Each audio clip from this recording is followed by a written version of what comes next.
Hello, my dear student. In this video, we are going to understand about a next important topic, which is polygenic inheritance. So, first one here we understand about the term meaning. Okay. So, अगर मैं polygenic inheritance के बारे में बताऊं, उनके terms के बारे में बताऊं, तो दो वर्ड्स आपको दिख रहे हैं. फर्स्ट टर्म है यहाँ पर polygenic, सेकेंड टर्म है यहाँ पर inheritance. ओके. पॉलीजेनिक वर्ड को अगर आप ब्रेक डाउन करोगे तो दो टर्म आपको दिखेंगे. First term is poly, second term is genic. अब पॉली टर्म का मतलब क्या होता है? More than one. और जेनिक टर्म का मतलब यहाँ क्या है? Gene. It means more than one gene. Okay. और इनहेरिटेंस का मतलब तो आप जानते ही हैं, the characters transfer from parents to their offspring and this process is known as inheritance. Okay. अब हम समझते हैं यहाँ पे डेफिनेशन. वर्ड का मतलब तो समझ गए कि मोर देन वन जीन है जो कि इनहेरिटेंस में इन्वॉल्व हो रहा है. इट मीन्स कि वो कैरेक्टर के ट्रांसफर होने में इन्वॉल्व हो रहा है. अब समझते हैं इस प्रोसेस को, इसकी डेफिनेशन देखते हैं.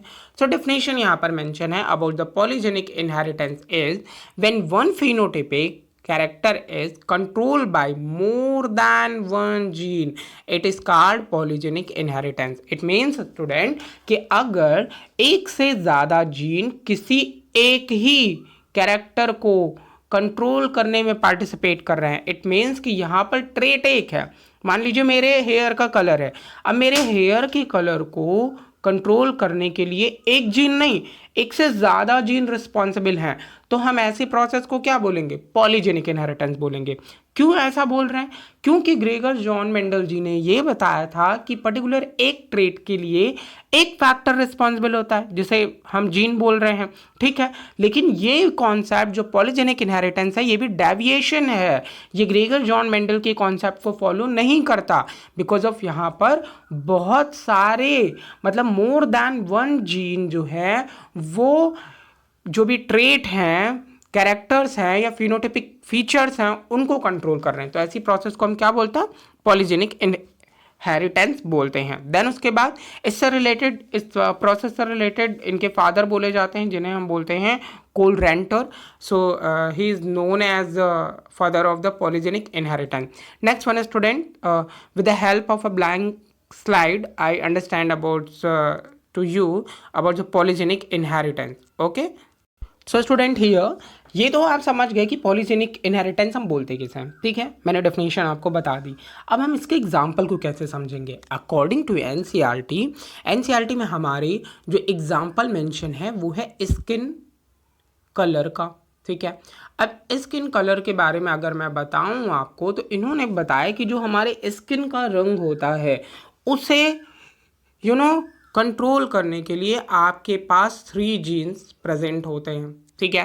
तो ABC, कैपिटल ABC ये शो करते हैं डोमिनेंट को, डोमिनेंट स्किन कलर को.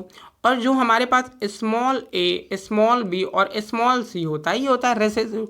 इट मीन्स ये रेसेसिव स्किन कलर के लिए रिस्पॉन्सिबल होगा.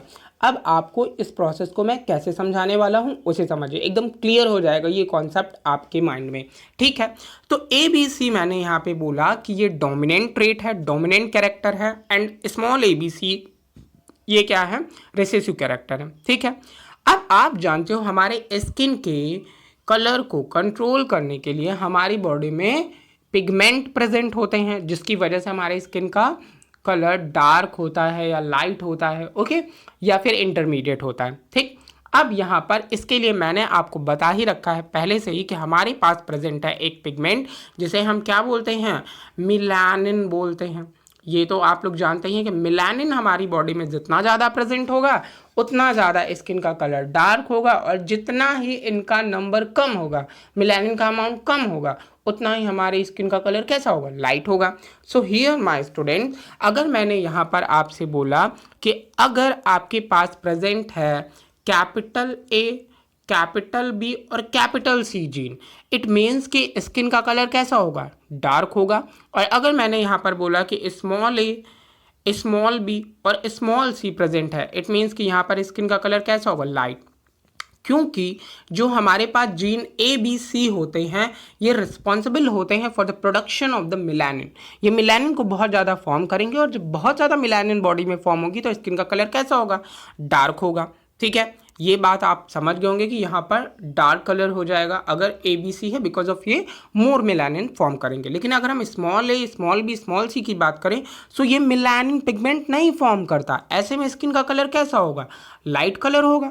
ठीक है, अब देखें इनके कॉम्बिनेशन को अगर मैं रिप्रेजेंट करूं तो सबसे ज़्यादा डार्केस्ट स्किन के बारे में हम लोग जानते हैं, हमारे यहाँ स्पीसीज प्रेजेंट होती हैं स्किन के बेस पे हमने जो डिविजिबल कर रखा है, उनमें से फर्स्ट यहाँ पर जो हम जीन्स मैं राइट करूँगा वो होगा हमारा कैपिटल ए, कैपिटल बी और कैपिटल सी। ये स्किन का कलर या फिर ये जो जीन मैंने मेंशन कर रखा है ये शो करता है डार्क स्किन को। ठीक है, और डार्क स्किन किसकी होती है? तो इसके लिए आप बताते हैं कि हमारे पास जो स्किन के बेस पे हमने डिविजिबल कर रखा है, बल्कि ये मेरे हिसाब से नहीं है, बुक में है इसलिए बता रहा हूँ, नीग्रो बोलते हैं। ठीक है, क्योंकि हम किसी भी कलर के बारे में, किसी के कलर के बारे में हमें कमेंट करने का कोई हक नहीं है कि कौन लाइट कलर का है, कौन डार्क कलर का है। सो अकॉर्डिंग यहाँ पे हम समझते हैं कि अगर ऐसा कॉम्बिनेशन प्रेजेंट है, सारे के सारे जीन हमारे कैसे हैं? कैपिटल हैं, डोमिनेंट हैं, देन ऐसे स्किन के कलर को हम क्या बोलेंगे? नीग्रो बोलेंगे। ठीक है, सेकेंड कैटेगरी मैं आपको बताता हूँ। सेकेंड कैटेगरी, अगर स्मॉल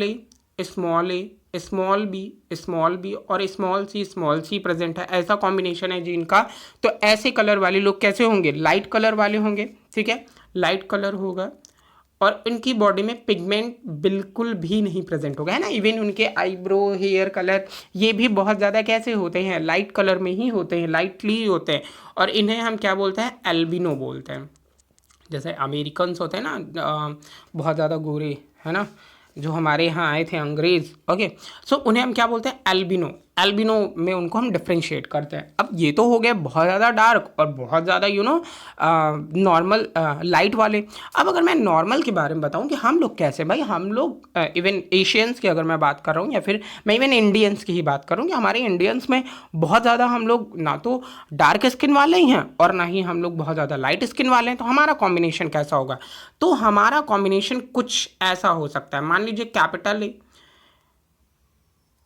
BC ऐसा कुछ है। मतलब यहाँ पर 3 कैपिटल लेटर वाले हैं और 3 स्मॉल लेटर वाले हैं। तो क्योंकि यहाँ पर कैपिटल लेटर मेंशन है, capital gene, dominant gene present है, इस वजह से मेलानिन तो फॉर्म होगा, लेकिन ऐसे टाइप को हम क्या बोलेंगे? अब देखिए यहाँ डिफरेंट हो सकता है। आप यही मत कहिएगा कि सर यहाँ पर क्या हम इसे ऐसे नहीं लिख सकते? Capital A, small A, capital B, capital C और कैपिटल जी, ये यहाँ पर चेंज हो सकता है। अभी मैं एक नेक्स्ट ग्राफ आपको दिखाऊंगा, उससे आप और क्लियर से समझ जाओगे। तो ये थर्ड टाइप को हम क्या बोलते हैं? एक को तो हमने नीग्रो बोला, डार्क स्किन, एक को हमने क्या बोला? एल्बिनो बोला, लाइट स्किन। थर्ड वन को हम क्या बोलते हैं? थर्ड वन को हम बोलते हैं मुलैटो। ओके, तो थर्ड वन जो इंटरमीडिएट होते हैं उन्हें हम यहाँ पर जो नेम देते हैं वो क्या नेम होता है? मुलैटो होता है। ठीक है, अब चलिए मैं आपको समझा देता हूँ इसे एक ग्राफ की हेल्प से और आपको सारी कॉन्सेप्ट क्लियर हो जाएंगे। सो हियर माय स्टूडेंट्स, ये एक ग्राफ मैंने मेंशन कर रखा है। अब यहाँ पे आप देख पा रहे हैं, मैंने पहले आपको बताया कि अगर स्मॉल ए जैसे कैरेक्टर्स, जैसे जीन्स यहाँ पर प्रेजेंट होंगे तो सिंपल सी बात है वो वाइट स्किन या फिर लाइट स्किन, जैसे मैंने बोला एल्बिनो बताया आपको, वो यहाँ पे फॉर्म होगा। जैसे फॉर एग्जाम्पल अमेरिकन्स हैं। देन अगर यहाँ पर कैपिटल ए, स्मॉल और कैपिटल बी, कैपिटल सी जैसी चीज़ें प्रेजेंट होंगी, देन हम उन्हें नीग्रो बोलेंगे। और फिर मैंने आपको थर्ड कैरेक्टर यहाँ पे बताया इंटरमीडिएट चीज़ों को, और इंटरमीडिएट को मैंने आपको क्या बताया था? मुलैटोज हम बोलते हैं। ठीक है, तो वो चीज़ भी यहाँ पे क्लियर हो गई। वहाँ स्पेलिंग में बिल्कुल भी मिस्टेक नहीं है, वहाँ मैंने एज अ सिंगुलर फॉर्म में लिखा था, यहाँ पे प्लूरल फॉर्म जैसा मेंशन है। ठीक है, देन उसके बाद जब यहाँ पर हम इनमें सेल्फ फर्टिलाइजेशन कराते हैं तो देखिए जब हम बोलेंगे, अब यहाँ पे आप रेशियो पे फोकस करिएगा, ये जो यहाँ पर मेंशन है स्मॉल ए, स्मॉल बी, स्मॉल सी, ये कैसे स्किन को शो करेंगे? यहाँ मेलानिन का फॉर्मेशन नहीं हो रहा है। ठीक है, तो इनकी वाइट ही स्किन होगी। सेकेंड पे आप अगर फोकस करेंगे तो यहाँ पर एक कैपिटल लेटर का सिंबल है, एक कैपिटल लेटर, मतलब या तो यहाँ पर कैपिटल एक ए प्रेजेंट है या फिर बी है और या फिर यहाँ सी, आप समझ जाइएगा। ठीक है, मैंने बोल दिया है इन चीज़ों को और आप इनमें रीड करेंगे अच्छे से। देन उसके बाद थर्ड सिचुएशन में देखिए यहाँ पर क्या, 2 कैपिटल्स लेटर प्रेजेंट है। पहले वाले में एक भी कैपिटल लेटर नहीं था। ठीक है, मैं यहाँ मेंशन ही कर देता हूँ, ओके ये जो मैंने आपको फर्स्ट समझाया, यहाँ पर एक भी कैपिटल लेटर नहीं था, लाइट स्किन थी। ये सेकंड वाले में मैंने आपको बताया कि एक कैपिटल लेटर प्रेजेंट होगा, वो कैपिटल ए भी हो सकता है, दूसरी कंडीशन में कैपिटल बी भी हो सकता है, और तीसरी कंडीशन में सी हो सकता है। ठीक है, थर्ड कंडीशन में यहाँ पे दो दो कैपिटल लेटर है। अब वो ए भी हो सकते हैं, ए बी भी हो सकते हैं, मतलब जो भी कॉम्बिनेशन यहाँ पर प्रेजेंट है, आप समझ पा रहे होंगे, कोई भी कॉम्बिनेशन हम ले सकते हैं। देन उसके बाद फोर्थ में क्या है, यहाँ पर फोर्थ में भी आप यहाँ पर देख रहे हैं 3 ही कैपिटल लेटर्स हैं। ठीक है, तो सेकेंड वाले में भी इवन सेकेंड वाले में जो मैंने अभी यहाँ पर आपको बताया, फिर से समझिएगा, पहले वाले में एक भी कैपिटल लेटर नहीं है, सेकंड वाले में एक कैपिटल लेटर है, थर्ड वाले में 2 कैपिटल लेटर हैं, और फिर उसके बाद फोर्थ वन में यहाँ पर 3 कैपिटल लेटर आपको मिल रहा है। कॉम्बिनेशन अलग अलग हो सकता है। ठीक है, ये आपको मैंने एल फॉर्म करना और इन चीज़ों को सिखाया, तो आपको कोई दिक्कत नहीं होनी चाहिए। फिफ्थ प्रॉब्लम में यहाँ पे देखिए, यहाँ पर अगर आप देखेंगे तो 4 कैपिटल लेटर्स हैं। देन उसके बाद फिफ्थ प्रॉब्लम वाले में अगर आप देखेंगे तो यहाँ पर 5 कैपिटल लेटर हैं, और 6 वाले में 6 के 6 सब के सब कैपिटल लेटर हैं, और इनकी स्किन का कलर कैसा होगा, डार्क।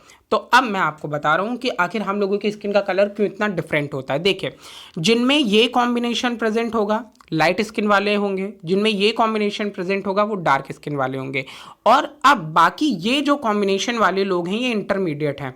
अब देखिए इनमें क्या होगा, जैसे हम लोगों में इंडियंस में हम लोग बोलते हैं ना कि भाई अरे ये तो बहुत ज़्यादा गोरे हैं। ठीक है, बहुत ज़्यादा गोरे, तो शायद उनमें ये कॉम्बिनेशन प्रेजेंट हो सकता है, ये थोड़ा सा कम गोरे हैं, मतलब बहुत ज़्यादा गोरे से थोड़ा कम गोरे, है ना। जैसे आपको मैं बताऊं, जो फेयर एंड ग्लो लवली वाला ऐड आता है ना, जिसमें दिखाते हैं कि 7 डेज में स्किन कैसे चेंज हो जाती है, मतलब उनका अजीब मेरेकल है ना, वो मेरेकल है बिकॉज ऑफ 5 रुपए की चीज़ आपके मिलानिन को कंट्रोल कर रही। सोच लीजिए, वो सब मतलब फादर हो गए जेनेटिक्स के। ठीक है, ऐसा कुछ नहीं होता, सब फेक है। ठीक है, नेक्स्ट उसके बाद क्या है यहाँ पे, फिर उनसे थोड़ा सा डार्क स्किन, फिर उनसे थोड़ा सा डार्क स्किन, जिसे एक तरीके से हम सांवला रंग बोलते हैं, देन उसके बाद और थोड़ा सा डार्क, और फिर ये एकदम डार्क की कंडीशन। तो ये जो हमारे यहाँ डिफरेंट स्किन के कलर होते हैं इसी वजह से होते हैं। तो होपफुली माय स्टूडेंट्स की इस लेक्चर की हेल्प से आपको ये कॉन्सेप्ट क्लियर हो गया होगा, ये पॉलीजेनिक इनहेरिटेंस का कॉन्सेप्ट। तो अच्छे से समझिएगा इसे। Thank you.